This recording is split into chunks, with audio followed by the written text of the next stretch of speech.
नमः शिवाय। आज हम शिव पुराण कथा सार कोटि रुद्र संगीता का तीसरा पाठ पढ़ने जा रहे। वाराणसी तथा विश्वेश्वर का महात्म्य। उसके साथ भगवान विष्णु को सुदर्शन चक्र प्राप्त होने की कथा तथा शिव सहस्र नाम स्तोत्र की महिमा। तो चलिए स्टार्ट करते हैं। वाराणसी तथा विश्वेश्वर का महात्म्य। सूत जी बोले, एक समय की बात है, देवी पार्वती ने संसार के हित की कामना से पूरी प्रसन्नता के साथ भगवान शिव से अभिमुक्त क्षेत्र और अभिमुक्त लिंग का महत्व पूछा। तब परमेश्वर शिव ने कहा, ये वाराणसी सदा मेरा गोपनीय क्षेत्र है तथा सब प्रकार से सभी प्राणियों के मोक्ष का हेतु भी है। वाराणसी पुरी में निवास करना मुझे सदा ही अच्छा लगता है, जिस कारण से मैं सब कुछ छोड़कर काशी में रहता हूँ। उसे बताता हूँ, सुनो। जो मेरा भक्त है और जो मेरे तत्व का ज्ञानी है, वे दोनों ही मुक्ति के भागी है। उन्हें तीर्थों की अपेक्षा नहीं है। उन दोनों को ही जीवमुक्त समझना चाहिए। वे जहाँ कहीं भी मरे, उन्हें शीघ्र ही मुक्ति प्राप्त हो जाती है। ये मैंने निश्चित बात कही है। हे देवी, इस सर्वश्रेष्ठ अभिमुक्ति नामक तीर्थ में जो विशेषता है, उसे तुम ध्यान देकर सुनो। सभी वर्णों तथा आश्रम के लोग, चाहे वे बालक हो, युवा हो अथवा वृद्ध हो, इस पुरी में मरने पर अवश्य मुक्त हो जाते हैं। स्त्री अपवित्र हो या पवित्र, कुमारी हो या विवाहिता, विधवा हो या बंध्या, रजस्वला प्रसूता अथवा असंस्कृता, चाहे कैसी भी स्त्री हो, यदि वो इस क्षेत्र में मर जाए तो मुक्ति प्राप्त कर लेती है, इसमें संशय नहीं है। स्वेदज, अंडज, उद्भिज अथवा जरायुज, ये सभी प्राणी यहाँ मरने पर जैसा मोक्ष प्राप्त कर लेते हैं, वैसा अन्यत्र नहीं, कहीं नहीं। हे देवी, यहाँ ना ज्ञान की अपेक्षा है, न भक्ति की अपेक्षा है, न सत्कर्म की अपेक्षा है और न दान की अपेक्षा है। यहाँ न संस्कार की अपेक्षा है और न ध्यान की ही अपेक्षा है। यहाँ नाम कीर्तन अथवा पूजन की अपेक्षा नहीं है तथा उत्तम जाति की भी कोई अपेक्षा नहीं है। जो कोई भी मनुष्य मेरे इस मोक्षदायक क्षेत्र में निवास करता है, वो चाहे जिस किसी प्रकार से मरा हो, निश्चय ही मोक्ष को प्राप्त कर लेता है। अपनी इच्छानुसार भोजन, शयन, क्रीड़ा आदि विविध क्रियाओं को करता हुआ भी अभिमुक्त क्षेत्र में प्राण त्याग करने वाला प्राणी मोक्ष का अधिकारी हो जाता है। यह क्षेत्र चारों दिशाओं में सभी और 5 कोस तक फैला हुआ कहा गया है। इसमें कहीं भी मर जाने पर प्राणी को अमृतत्व की प्राप्ति होती है। हे पार्वती, शुभ और अशुभ कर्म का फल जीवों को अवश्य भोगना पड़ता है। अशुभ कर्म निश्चय ही नरक के लिए होता है एवं शुभ कर्म स्वर्ग के लिए होता है। दोनों तरह के कर्मों से मनुष्य लोक में जन्म कहा गया है। शुभाशुभ कर्म के न्यूनाधिक से उत्तम तथा अधम शरीर प्राप्त होते हैं, किंतु जब दोनों का क्षय हो जाता है तब मुक्ति होती है। यह सत्य है। प्रारब्ध कर्म का नाश केवल उसके भोग से ही होता है, इसके अतिरिक्त कोई उपाय नहीं है। संपूर्ण कर्मों का नाश काशीपुरी के अतिरिक्त कहीं नहीं होता है।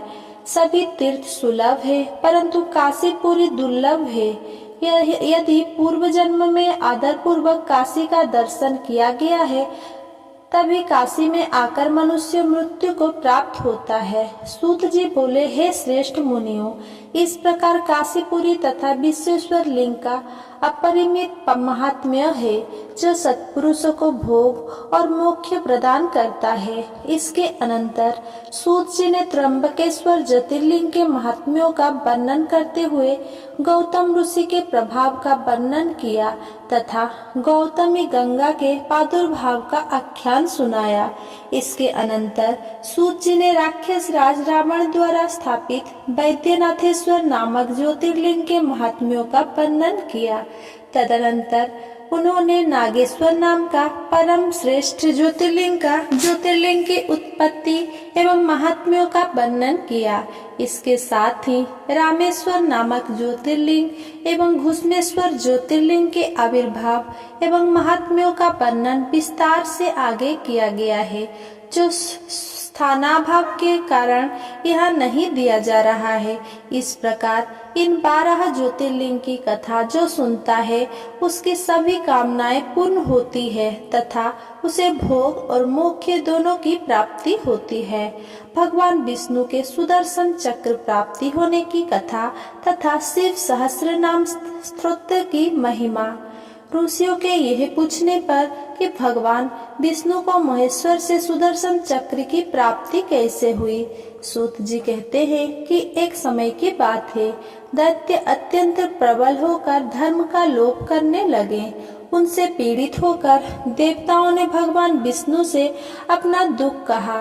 तब श्रीहरि कैलाश पर्वत पर जाकर हरीश्वर लिंग की स्थापना कर भगवान शिव की उनके सहस्र नामों से अर्चना करने लगे।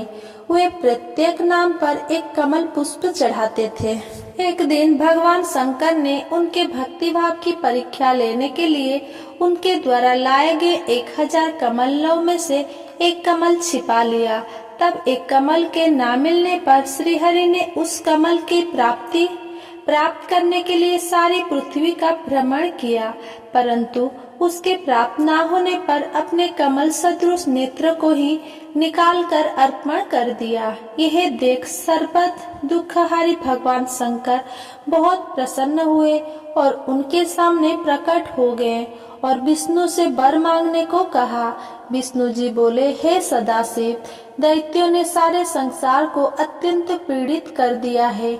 मेरा आयुध दैत्यों को मारने में समर्थ नहीं हो पा रहा है, अतः मैं आपकी शरण में आया हूँ।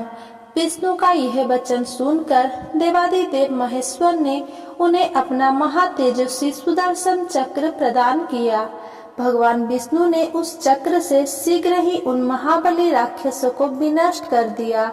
इस प्रकार संसार में शांति हुई। देवता तथा अन्य सभी लोग सुखी हो गए। भगवान शिव ने अपना सुदर्शन चक्र देते हुए कहा, हरे, सब प्रकार के अनर्थों की शांति के लिए तुम्हें मेरे स्वरूप का ध्यान करना चाहिए।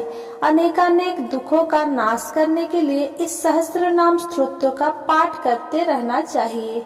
ये उत्तम स्तोत्र रोगों का नाशक, विद्या और धन देने वाला, संपूर्ण अभिष्ट की प्राप्ति कराने वाला, पुण्य जनक तथा सदा ही मेरी भक्ति देने वाला है। इस प्रकार कहकर सर्वे देवेश्वर भगवान रुद्र श्री हरि के अंग का स्पर्श कर उनके देखते देखते अंतर्ध्यान हो गए। ऋषियों के पूछने पर सूत जी ने शिव सहस्त्र नाम स्तोत्र को सुनाकर उसकी महिमा का वर्णन करते हुए कहा कि जो प्रातः काल नित्य भगवान शिव की पूजा करने के उपरांत उनके सम्मुख इसका पाठ करता है, वो इस लोक में समस्त मनोरथों को पूर्ण करने वाली संपूर्ण सिद्धि प्राप्त करता है और अंत में मन सायुज्य मुक्ति प्राप्त करता है। इसमें संशय नहीं है। अगर मेरा ये वीडियो आपको पसंद आया हो तो मेरा वीडियो को लाइक, कमेंट, शेयर करें एंड मेरा चैनल को सब्सक्राइब करें। धन्यवाद।